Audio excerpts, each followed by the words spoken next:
Hello guys, Raj here. Tonight I am back again with a fragrance review on a fragrance from the house of Maison Francis Kurkdjian. Now this fragrance is called Masculin Pluriel, and there is actually a female's version of this, and I've been working off a 1.5 ml sample just here. This fragrance comes in one size, a 70 ml, and will cost you 120 euros. Actually, I say it comes in one size. Technically, there is another size to it to this, which makes it a little bit more accessible in terms of pricing. And it is a travel kind of atomizer kit where you get three 11 ml atomizers, so 33 ml for 60 euros. So maybe that's could be a good option for you guys who maybe don't want to buy the full bottle or spend that type of money and you can't find it at a discount. It's actually something that I'm thinking of doing, and I'll mention that towards the end of the review. Yeah, so notes for this one: Lavender Absolute from Provence, soft leather accord, Eastern red cedar, vetiver from Haiti, and patchouli from Indonesia.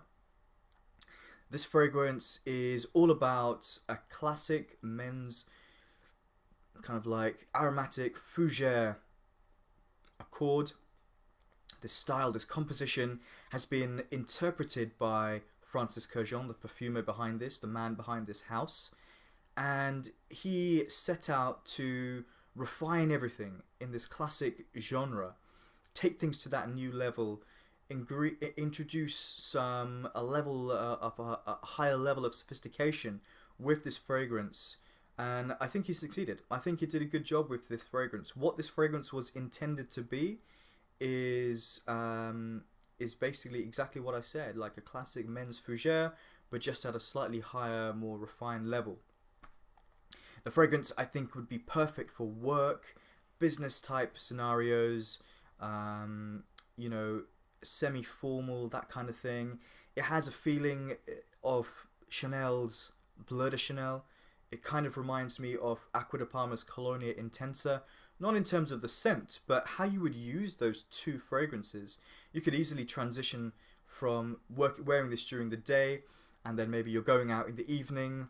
You could also wear this, you know, absolutely no reason. I think it has an element of versatility, great for spring, autumn, but also, you know, cooler weather in winter when it's not too cold. Yeah, it kind of spans pretty much three seasons there, so a good amount of versatility. Performance of this fragrance: this is an EDT. I will touch on this a little bit at the end of the review. This fragrance lasts in terms of hours. Longevity is really goes on for a long time. This was my scent of the day, and I can smell it as I was coming home this evening a couple of hours ago. I was still picking up on it, but it was really close to the skin. I got about 5 hours where it was quite noticeable, and maybe 1 hour on top of that where it then started to become a little bit close. Projection, not a huge amount of projection. I don't think this was designed to be a monster of a fragrance. This is like you're going into a job interview, you're in an office environment where everyone's wearing suits, you don't want to stand out and fill the room, but you will be able to pick up on this fragrance. Going into the notes, well, at the opening of this fragrance, you get basically something that is sweet, and something that is smoky, and something that is slightly herbal and powdery. The sweetness comes from this amazing lavender note. Honestly, it is really, really good. Lavender is one of those notes, maybe for some people, that is it that exciting? Does it sound a bit boring? Lavender maybe it's not the most exciting note, but it's done and used really well. The quality of the lavender. It says it's from Provence. You know, whether it's synthetic or natural, I don't know. It smells really authentic, and it's wonderful and sweet, and almost has a bubblegum type sweetness to it. It almost has a touch of powdery violet. It is also slightly smoky, and I think the smokiness is also attributed to this really soft, supple leather accord.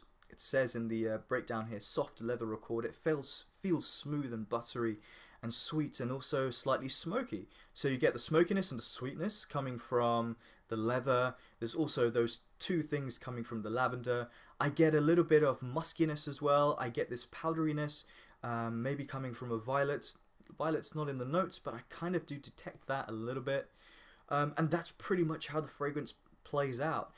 The lavender is pretty much there from start to finish, and then turns into something ultra bubblegum sweetness, kind of like a bubblegum sweetness in the dry down, but it's not over the top, and it's actually quite close to the skin at this point. I did a fresh spray about 20 minutes ago. Yeah, I mean it's actually really sweet. It's a very natural, almost licorice type sweetness. It's an interesting fragrance. I think it's well made. I think the ingredients, you can tell that these are slightly different ingredients. You may smell this fragrance and think, I've smelled this before. And you probably have.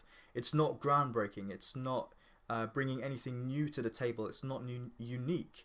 But I don't think it was supposed to be. I don't think Francis Kurkdjian wanted to, start from scratch and start a new formula. He took something that already existed and he refined it.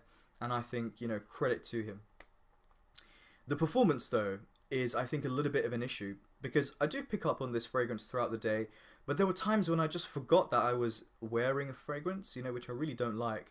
I like to pick up on the fragrance throughout the day. It doesn't have to be filling a room. It doesn't have to be noticeable for the first few hours and projecting all over the place. But I'm wondering, I'm left wondering, why was this not produced in a higher concentration? I think you're paying, 120 euros, even if you got this at a discount, it's not a cheap fragrance. I wanted it to be more intense. Why not come out with an EDP version? I doubt they will do this, but I would like to see a flanker, like an intense version of this. Really amp up that leatheriness. Maybe introduce a little bit more smokiness and grassiness coming from the vetiver. Would probably make it, for me, perfect. This is a very straight and narrow fragrance. It's nothing too wild. It's nothing too interesting. It doesn't have that wow factor, that X factor for me. This reminds me of a very well-groomed guy. He's wearing a nice suit, subtle checks, a little bit of cuff showing, well-groomed hair. This guy looks like he's permanently got a good haircut and highly polished black shoes. And everything is very prim and very proper. Nothing is out of shape. But I just wanted it to be a little bit more punchy, I wanted some more interesting notes and more smokiness. It just never went down that route, and I don't think it was supposed to be. So, Francis Kurkdjian created a fragrance that was all about understated, maybe a little bit subtle, this work fragrance, this classy fragrance. Doesn't quite go that extra mile that I really would like it to go down. But I think it's a really good fragrance, worth checking out. I'm going to give it a high rating of 8 out of 10.